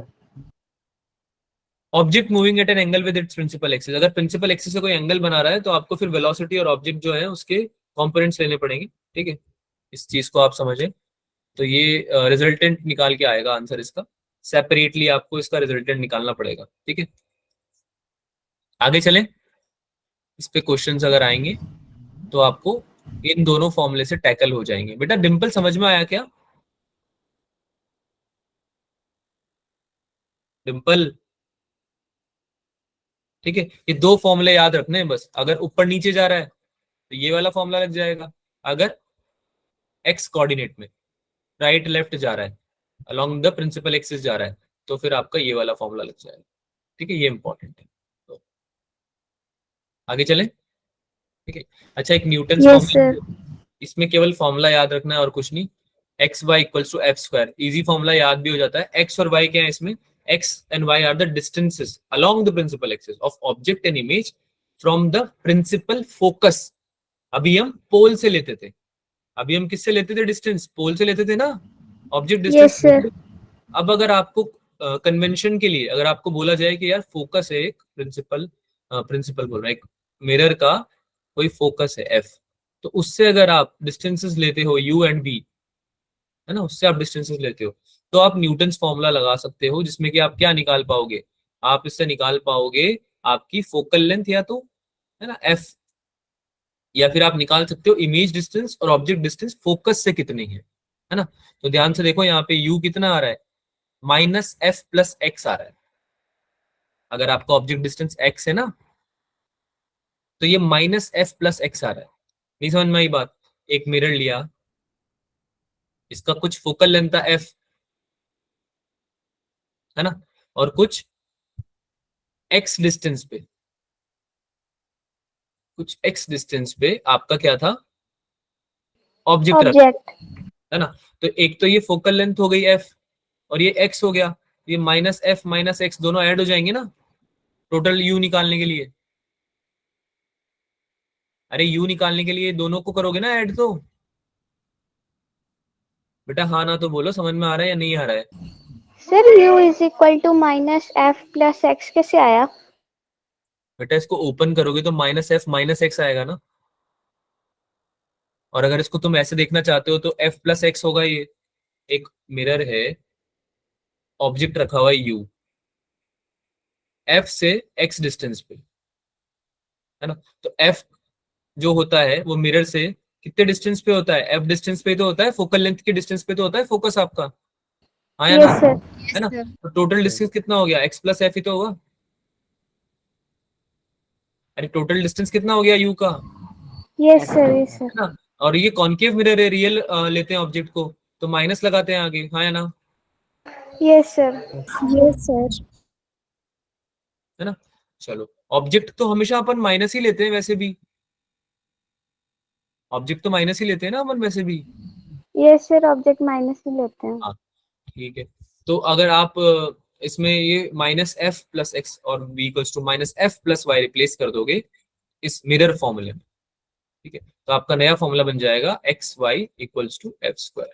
इसको हम न्यूटन्स फॉर्मूला भी बोलते हैं, न्यूटन जी ने दिया था, ये काफी हेल्पफुल फॉर्मूला है, तो इसलिए हम इसको डायरेक्टली भी यूज करेंगे जब भी हमको फोकस से डिस्टेंसेस पता होंगे, ठीक है।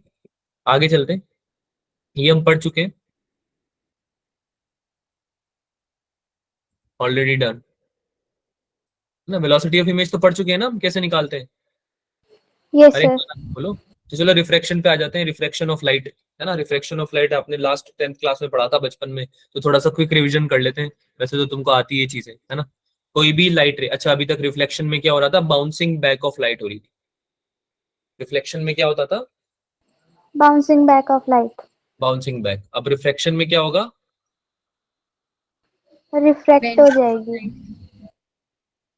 रिफ्लेक्शन में क्या होगा, एक मीडियम से दूसरे मीडियम में लाइट ट्रैवल करती है ना, Bending of बेंड light हो जाएगी. Due to bending of light.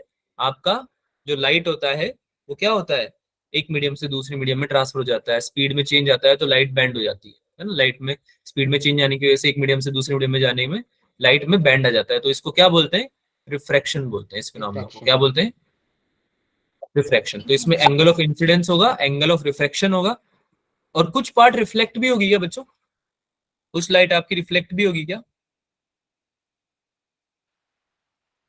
ये पता है बात। हर बार आपकी जो भी लाइट रे होगी वो कंप्लीटली रिफ्लेक्टेड नहीं होती, कुछ पार्ट तो आपका रिफ्लेक्ट हो जाता है अंदर, कुछ पार्ट आपका रिफ्लेक्ट हो जाता है, और कुछ पार्ट आपका जो सरफेस है वो एब्जॉर्ब भी कर लेता है, कभी कभी, कभी कभी क्या मोस्टली करता ही है। बात समझ में आई। ये तीनों फिनोमेना आपके एक साथ हो रहे होते हैं, राइट। Yes, आपका sir. हमेशा रिफ्रैक्शन भी होगा, रिफ्लेक्शन भी होगा, और एब्जॉर्प्शन भी होगा, है ना। केवल ऐसा नहीं होता कि डायरेक्ट पूरा का पूरा तुमने रिफ्लेक्ट कर दी लाइट को, कोई ना कोई पार्टिकल से तो टकरा के वापस भी आएगी ना लाइट। Yes, sir. यार Yes, ऊपर sir. हवा है, नीचे पानी है, पानी के ऊपर जो टॉप मोस्ट लेयर है उस पे जो वाटर मॉलिक्यूल्स हैं, है ना, वाटर के पार्टिकल्स हैं, उनसे टकरा के रिफ्लेक्ट भी तो हो सकती है लाइट, नहीं हो सकती क्या, हो हो सकती है सकती है सर. है ना। वो जो उस पार्ट को हम बोलेंगे रिफ्लेक्टेड पार्ट, और जो अंदर चली जाएगी पानी के उसको बोलेंगे रिफ्रेक्टेड पार्ट। और कुछ तो पानी एनर्जी भी एब्जॉर्ब कर लेगी, लाइट एनर्जी तो होती है, तो कुछ तो वाटर मॉलिक्यूल्स भी एब्जॉर्ब कर लेंगे ना, उसको बोलेंगे एब्जॉर्प्शन बोलेंगे, यानी कि वो एनर्जी बेसिकली एब्जॉर्ब हो गई है ना। ठीक है, आगे चले। अच्छा N1 और N2 क्या होते हैं, क्या है ये, मीडियम से। Sir, refractive normal. Indexes, refractive indices बोलते हैं इनको। नॉर्मल तो ये होता है बेटा, क्या हो गया, भूल गए क्या पुरानी चीजें भी जो 10th में पढ़ा था। N1 और N2 क्या होते हैं, रिफ्रैक्टिव रिफ्रैक्टिव इंडेक्स। इंडेक्स, है ना। Refractive index, Refractive index. refractive index of a medium is defined as a factor by which speed of light reduces as compared to the speed of light in vacuum। यानी कि अगर आप बोलो कि यार जब हमने वैक्यूम में चलाई लाइट हमारी, है ना, तो मस्त एकदम भागने लगी, है ना, फुल स्पीड में भागने लगी। कितनी स्पीड से भागने लगी भाई, c स्पीड से, speed of light in Vacuum. Vacuum कितनी होती है ये? 3 into 10 raised to power 8 meter per second. 3 into 10⁸ होती है, भूल गए क्या ये भी? सर यही नो होती है। सर। भूले तो नहीं है ना हम, ये पता है ना ये तो? Yes, sir.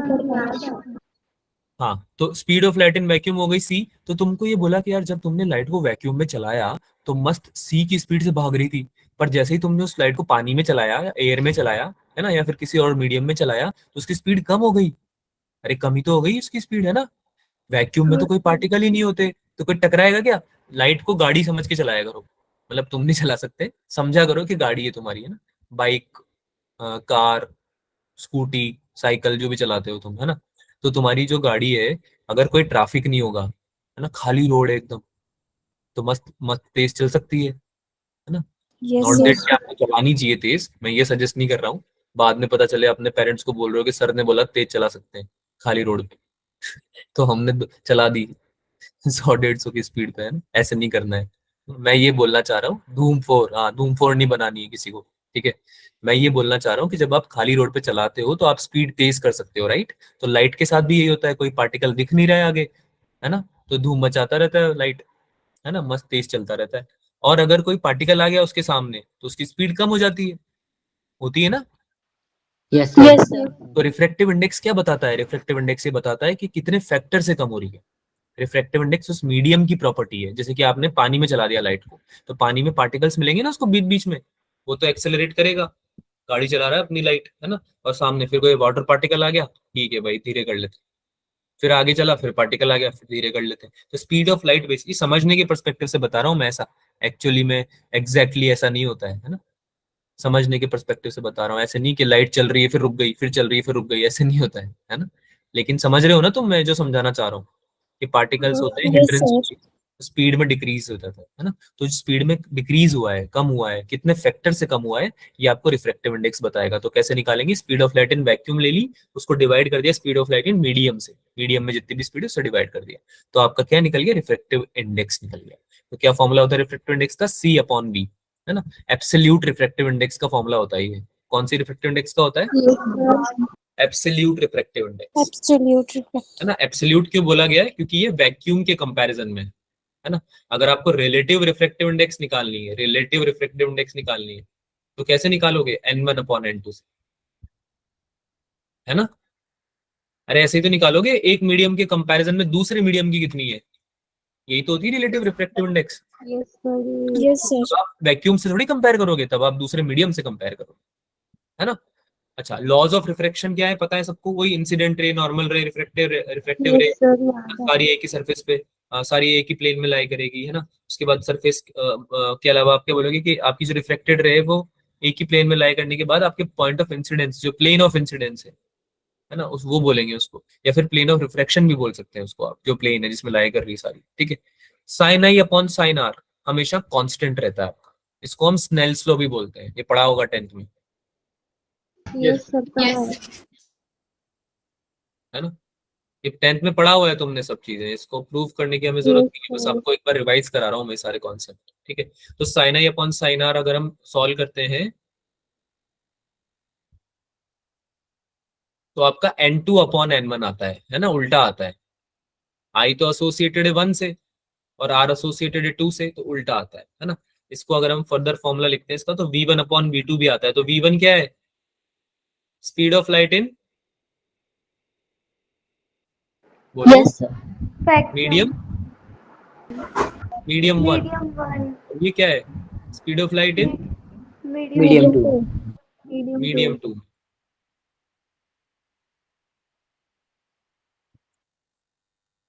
ठीक है? तो ये फॉर्मूला जब आप सॉल्व करोगे तो आपका क्या बन जाएगा भाई? ये वेवलेंथ है, λ1 और λ2 वेवलेंथ में भी रेशियो आ जाता है ना, तो क्या फॉर्मूला बन जाएगा? N1 sin i equals to N2 sin r। बात समझ में आई सबको? Yes sir. Yes, sir. ये फॉर्मूला भी याद रखोगे, इससे आपके काफी फॉर्मूले क्वेश्चन सॉल्व हो सकते हैं, ठीक है? तो यहाँ पे है N2/N1 को हम 1N2 भी लिखते हैं कभी कभी, जिससे कि हमें पता चलता है कि रिफ्रैक्टिव इंडेक्स है सेकंड मीडियम की with respect to the first medium, जैसे हमने बात करी रिलेटिव रिफ्रैक्टिव इंडेक्स से निकालते हैं। सी का वैल्यू तुमको पता है, ये 3 × 10⁸ होता है, ठीक है? कोई डाउट तो नहीं है इस वाले उसमें स्लाइड में? No, sir. No, sir.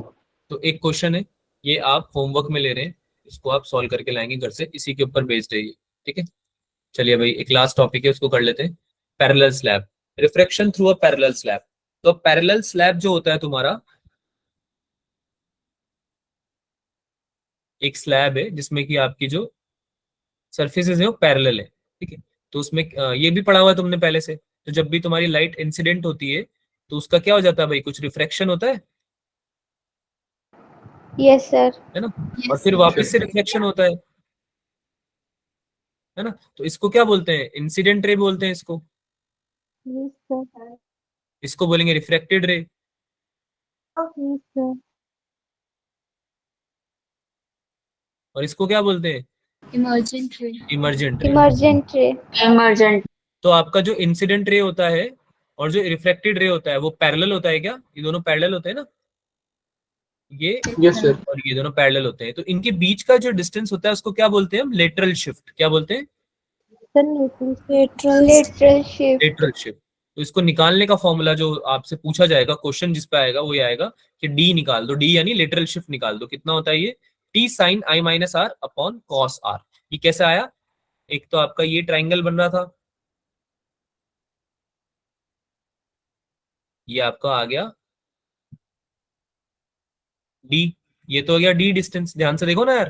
और ये तुम्हारी ओरिजिनल प्रोजेक्शन हो गया क्या इंसिडेंट रे का, Yes, sir. ये वाला साइड बना है ना, ये वाला साइड बनाया है मैंने, है ना। तो ये इसको हम टर्म कर देते हैं पॉइंट ऑफ इंसिडेंस हो गया, तो इसको बोल देते हैं ए, इसको बोल देते हैं बी, इसको बोल देते हैं सी। ठीक है Yes, sir. है ना। तो अब ध्यान से देखो, ये वाला एंगल आर है क्या, ये वाला एंगल आर है क्या बेटा, Yes, sir. समझ में आ रहा है क्या कर रहा है, क्या करा है मैंने, ये आपकी इंसिडेंट रे थी, है ना, ये ऐसे रिफ्लेक्ट हो गई और फिर ये वापस से इमरजेंट बन जाएगी, है ना। तो ये तुम्हारा जो नॉर्मल है इसको मैंने एक्सटेंड किया है, तो ये एंगल आई था क्या, Yes, Yes, sir. sir. Angle I. तो ये वाला एंगल कितना हो जाएगा जो मेरा साइड में बन रहा है, ये वाला एंगल कितना हो जाएगा, ये आई माइनस आर बनेगा क्या, Yes, sir. Yes, sir. है ना। अब तो तुम निकाल लोगे, देखो ये परपेंडिकुलर डिस्टेंस है, ये परपेंडिकुलर डिस्टेंस है, अच्छा ये भी परपेंडिकुलर है, ये भी परपेंडिकुलर है, देखो ना ये परपेंडिकुलर है ना, है ना। तो निकाल लोगे ना ट्रिग्नोमेट्री से। अब Yes, sir. Yes, sir. Yes, sir. बताऊं बेटा, निकाल लोगे या निकाल के बताऊं, कुछ तो बोलो। Sir, निकालिए. एंगल्स आपको मैंने सारे बता दिए हैं, ठीक है। इसमें आपका जो शिफ्ट आएगा तो सबसे पहले आपका आ जाएगा, अगर आप इसको कुछ लिख देते हो ए सी, डी जो आएगा आपका सबसे पहले आएगा ए सी साइन आई माइनस आर। जो डी आएगा ना आपका वो क्या आएगा, ए सी साइन आई माइनस आर, है ना। कैसे निकाला, समझ में आया। Yes, sir. अरे यार sign theta P by H होता है ना, यस सर। Yes, sir. है ना। और ये वाला ट्राइंगल अगर तुम उठाओगे, ये वाला ट्राइंगल, ये तुम्हारा 90 डिग्री बन रहा है, ये वाला 90 डिग्री, ये वाला, तो ये तुम्हारा क्या बन गया, एच बन गया क्या, हाइपोटेनस, है ना। ये पी बन गया और ये एंगल कितना बन गया, आई माइनस आर। तो sine theta P upon H ही तो होगा, है ना। तो पी अपॉन एच क्या होगा, डी, पी की जगह क्या है डी और एच की जगह क्या है ए सी। तो डी अपॉन ए सी साइन हो गया ना, साइन आई माइनस आर। अब आया समझ में, Yes, sir. आ गया. Yes, sir. आ है ना। गया. ऐसे कॉस आर भी निकाल लेना, कॉस आर भी जब निकाल लोगे आप तो आप दोनों को कंपेयर करोगे तो आपका जो आएगा वो यही आएगा, डी इक्वल्स टू टी। अच्छा जो टी है वो क्या है, टी क्या है यहाँ पे, ये ए बी लेंथ है टी। अरे समझ में आई, ये जो ए लेंथ है, ए पॉइंट ये हो गया और इसको आगे एक्सटेंड करके यहाँ पे हमने बी पे मिलाया ना, तो यही तो है हमारी thickness of the slab, Yes, है sir. ना। लेंथ ही तो ली हमने, ए बी लेंथ ही तो ली थिकनेस ऑफ द स्लैब। समझ में आया ना क्या करा है मैंने, Yes, sir. Yes, sir. Yes, है sir. ना। आ गया. तो अब ये आराम से आपसे डिराइव हो जाना चाहिए। अरे बाप रे, चला गया क्या? स्क्रीन चला गया क्या? Yes, sir. Yes, sir. Sir wait करो।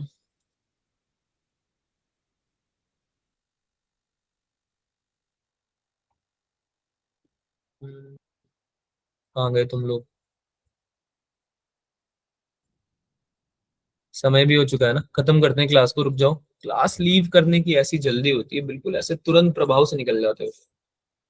ऐसा लगता है कि उसमें बटन पे ना हाथ से लगा के बैठते हो तुम, कि बस एक, ये अभी अभी दबाते हैं सर रेड बटन, रुको आप। 1 सेकंड मिलना चाहिए हमें बस। भागो, ये देखो छुट्टी कर रहा हूँ, रुक जाओ, 1 मिनट रुक जाओ, वरना पिटाई होगी तुम्हारी अब। बिल्कुल ही सर मतलब 32 ऐसे। पे छोड़ देना। हाँ छोड़ रहा हूँ, रुक जाओ, सुन लो, लास्ट 1 मिनट है, सुन लो। तो डी निकालने का तरीका समझ में आ गया? ट्रिग्नोमेट्री लगा के निकाल लोगे, है ना? Yes, sir. तो ये एक क्वेश्चन इसी पे बेस्ड है, इसका होमवर्क में ले लो, इसको कर ले, सॉल्व जरूर करके लाना ये 2 क्वेश्चन को, है ना? और एक लास्ट, ये आपको, मैं आपको बस नोट्स के लिए दे रहा हूँ, इसमें आपको कुछ नहीं करना है। अगर बहुत सारे स्लैब्स रखे होते हैं, ठीक, कंपोजिट स्लैब है, बहुत सारे स्लैब है, तो ये फॉर्मूला आप यूज कर सकते हो अपेरेंट डेप्थ का। जो हमने अभी डेप्थ निकाली है ना, उसका आप अपेरेंट डेप्थ निकाल सकते हो। इसमें आपको बस T1 पता होना चाहिए और N1 पता होना चाहिए। T1 हो गया आपका thickness of the slab, first वाले का, है ना? ऐसे ही जो आपकी बाकी जितने भी स्लैब्स की थिकनेस है, T1 T2 T3 हो जाएंगी। और N1 रिलेटिव क्या है? Relative refractive index. बात समझ में आ रही है? Yes, sir. ठीक है, इससे आपको ये सारी इन्फॉर्मेशन दी होगी, डायरेक्ट फॉर्मूला लगा के आंसर लगा। ठीक है, ठीक है यार, इतना ही रखते हैं आज, है ना? आज हमने जो है ज्योमेट्रिकल ऑप्टिक्स का अगला लेक्चर पढ़ा है, रिफ्लेक्शन और रिफ्रैक्शन दोनों कंप्लीट किए हैं। अगली क्लास में हम TIR मोस्टली स्टार्ट करेंगे, तो रिफ्रैक्शन का ही पार्ट है, तो थोड़ा बहुत आप पढ़ के आइएगा। अगली क्लास आपकी इसकी नहीं होगी, अगली क्लास आपकी AC के रिवीजन की होगी। ठीक है, तो वो करके आना। बात समझ में आ रही है? Yes, sir. यस सर तो आज वाली क्लास में किसी को डाउट है क्या कुछ? No, नहीं? sir. नो सर जाओ फिर, बहुत जल्दी हो रही है तुम्हें वैसे भी, Okay, sir. Bye. लगी है। बाय। बाय सर ठीक है, बाय। Thank you. भागने पे ही आ गए हो मतलब, ठीक है, बाय। Bye, sir. हाँ हाँ ठीक है, bye. Bye. Bye, sir. Good night, sir. Good night बच्चा।